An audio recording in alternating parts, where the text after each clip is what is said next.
Saya tiba-tiba teringat comparison trap ni, yang satu point yang saya nak sharekan ialah kadang-kadang kita sebagai guru dan juga ibu bapa, kita ingat dengan compare anak kita tu, kita ingat benda tu message kita nak motivate dia untuk belajar, untuk berubah, tapi majority case message yang dia terima ialah rasa diri dia orang tak penting, self esteem dia orang turun. Jadi kalau pun perbuatan comparison tu membakar semangat dia, tapi dia dah jadi membakar semangat dia untuk balas dendam ke kan dekat cikgu yang pernah sebut macam ni, dia dah jadi macam tak best lah dia punya momentum yang kita nak bina tu. Sedangkan kita nak bina kesediaan belajar, kemahuan yang tinggi untuk acquire knowledge tu, bukan untuk balas dendam kat siapa-siapa. Betul. Dan saya kira lah statement ni, orientasi kita adalah untuk anak-anak. Anak-anak ke sekolah untuk develop diri mereka, bukan untuk mencapai target ibu bapa. Teacher teruskan. Okay, insyaAllah. So saya nak bawa kita kepada 3 niat yang kita perlu wujudkan. Dan niat ni sebenarnya yang scientific je, sebenarnya boleh lagi niat kita banyakkan lagi niat. Kerana Syekh Yusuf Qaradawi dia sebut banyakkan niat. Tapi yang penting niat tu berkaitan dengan kebaikan yang banyak. Okay, yang pertama, kenapa kita nak bagi anak kita cemerlang? Kerana Allah suruh. Sangat clear dalam firman Allah SWT, surah Al-Alaq ayat 1, Iqra' kan, Bismi rabbikal ladzi khalaq. Jadi membacalah, simbol kepada belajar, simbol kepada suruhan untuk menambah ilmu dan sentiasa menambah ilmu. Sebab tu kat situ ada learn and relearn kan. Jelaslah bahawa Allah SWT sangat menginginkan umat Islam ni supaya berilmu. Yang kedua, umat Islam ni dia harus cemerlang. Hari ini lebih baik daripada semalam. Jadi niat kita ni ibu bapa sentiasa kena ingat kita sedang membina generasi yang seterusnya. Kalaulah pada hari ini kita melihat banyak akhlak yang rosak, kita kena ingat yang sebenarnya kita boleh ubah situasi hari ini dengan melahirkan generasi hadapan yang lebih baik, generasi yang lebih berilmu. Okey. Kemudian Allah sukakan mukmin yang kuat lebih daripada mukmin yang dhaif. Ini adalah satu hadis yang sahih. Mukmin yang kuat lebih disukai oleh Allah SWT. Jadi untuk menjadi mukmin yang kuat perlulah ada ilmu. Tanpa ilmu tak banyak yang boleh kita offer.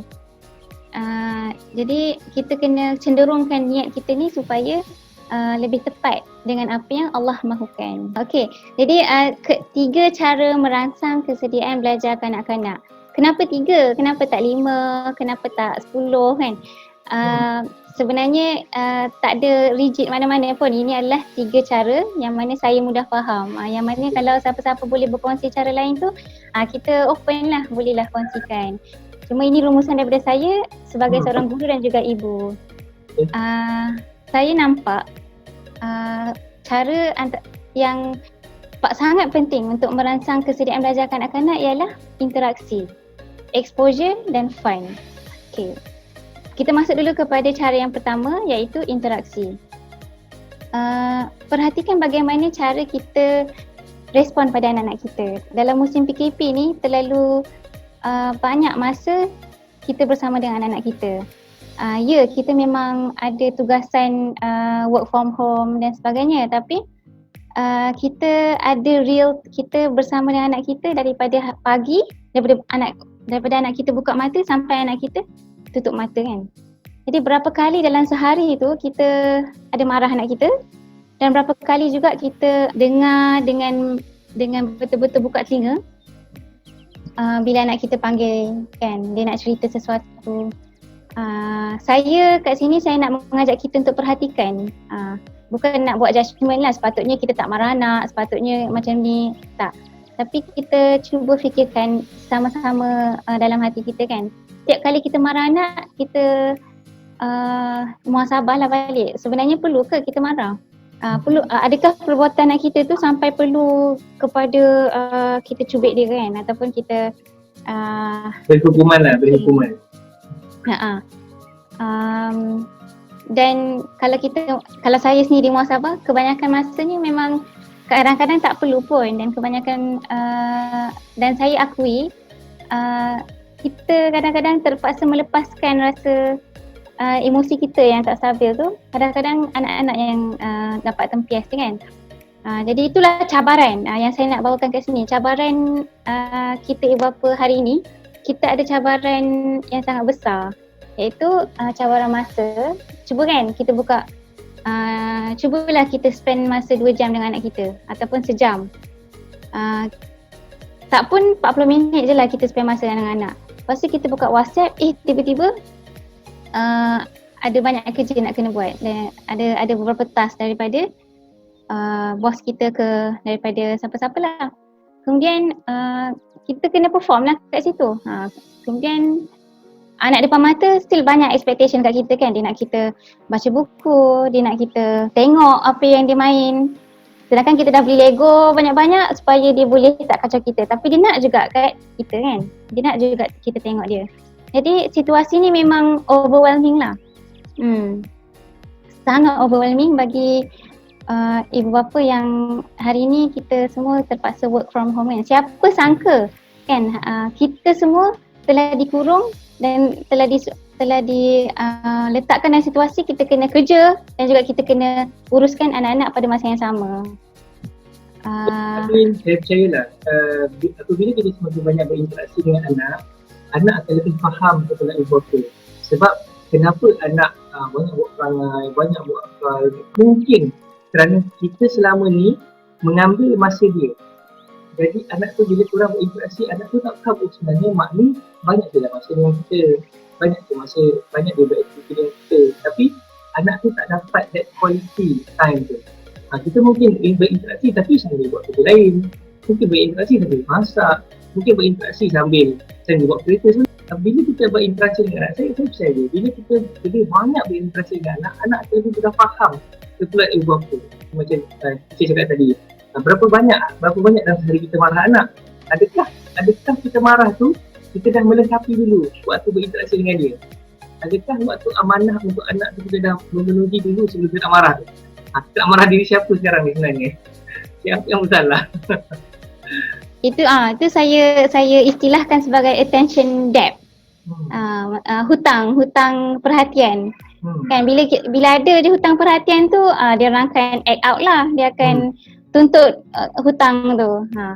Dan saya pun pernah terfikir masa tengah masak, saya terfikir mula saya tengah fikir pasal kerja, kemudian saya fikir macam kenapalah tak guna waktu masak ni untuk saja nak bercakap-cakap dengan anak kan, sedangkan anak tu ada je nak tengok kita. So istilahnya ialah macam kita sebagai bapa bila kita rasa overwhelmed tu, dia sebenarnya minda kita yang sedang macam tak larat nak berfikir. Jadi kita kena pause, kita kena banyak stop kejap, kita take a break. Kemudian kita kena macam cerminkan semula kan masalah kita, tuntutan kerja kita. Kemudian kalau kita ada to-do list tu kan, kalaulah perlu kita take out something kan daripada to-do list tu, macam kenalah take out, kita kena prioritikan apa yang kita perlu, betul-betul perlu buat ni. Kat situ dah bergantung pada apa yang menjadi prioriti kita lah. Tadi apa yang moderator sebut tadi tentang kita boleh je bercakap dengan anak kita sambil kita masak ke, sambil kita driving ke, tu saya nak sebut tentang be present. Dalam interaksi ni ada tiga komponen lah yang saya nampak yang perlu kita muhasabah. Itu be present. Sebenarnya yang pertama tu be available kan, tapi madangkan kita dah sebut sikit tentang be present tu, jadi kita kupas lah.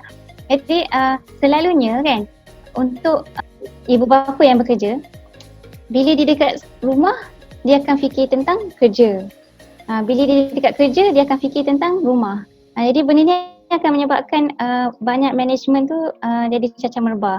So sebaik-baiknya ialah bila kita tengah kerja, kita kerja.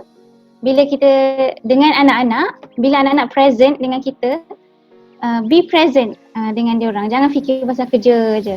Jadi tentulah kita ada schedule kan, 9 to 5 tu, blockkan masa betul-betul. Dan ini macam memudahkan untuk kita be present. Yang penting adalah anak-anak kita tu merasakan kehadiran kita bila kita ada. Okay, kemudian be available. Be available ni saya nak kita tak nak take for granted lah. Dengan banyak masa yang kita ada dengan anak, kita ingat kita dah selesaikan banyak perkara, sedangkan available ni adalah quality time kita dengan anak. Macam mana interaksi kita dengan anak tu kita betul-betul dengar apa yang dia nak cakap, kita betul-betul bermain dengan dia, kita betul-betul masuk dalam imajinasi dia. Dan benda-benda ni sebenarnya sangat regulate dia punya emosi. Sosio emosi dia tu akan lebih stabil. What can I do better tomorrow? So kita akan lebih produktif dan akan ada idea bila kita mula muhasabah apa yang boleh kita baiki dengan diri kita. Dan semestinya yang be available, be present, kemudian be kind. Ada satu hadis yang selalu terngiang-ngiang di telinga saya bila saya rasa macam nak marah sangat-sangat anak, saya akan teringat hadis ni yang mana ia berbunyi Ani bin Umar qala daripada Ibnu Umar, dia berkata Rasulullah sallallahu alaihi wasallam berkata kullukum ra'in. Setiap kita adalah, kalau dalam bahasa Arabnya tu dia kata setiap kita ni adalah pengembala kambing.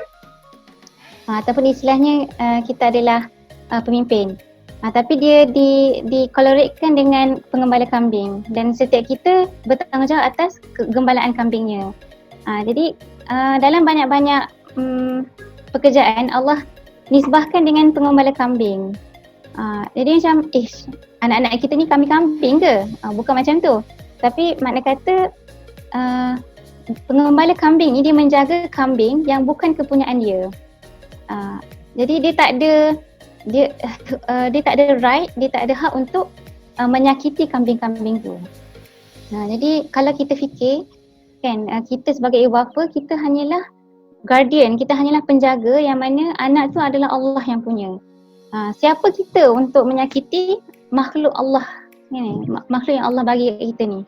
Jadi benda ni macam kita kena cuba sentiasa ingat sendiri supaya kita lebih relax lah, kita lebih berhati-hati dalam nak memarah anak tu. Bukanlah maksudnya kita langsung tak marah anak, tapi kita lebih selektif dan kita lebih tak emosi kan.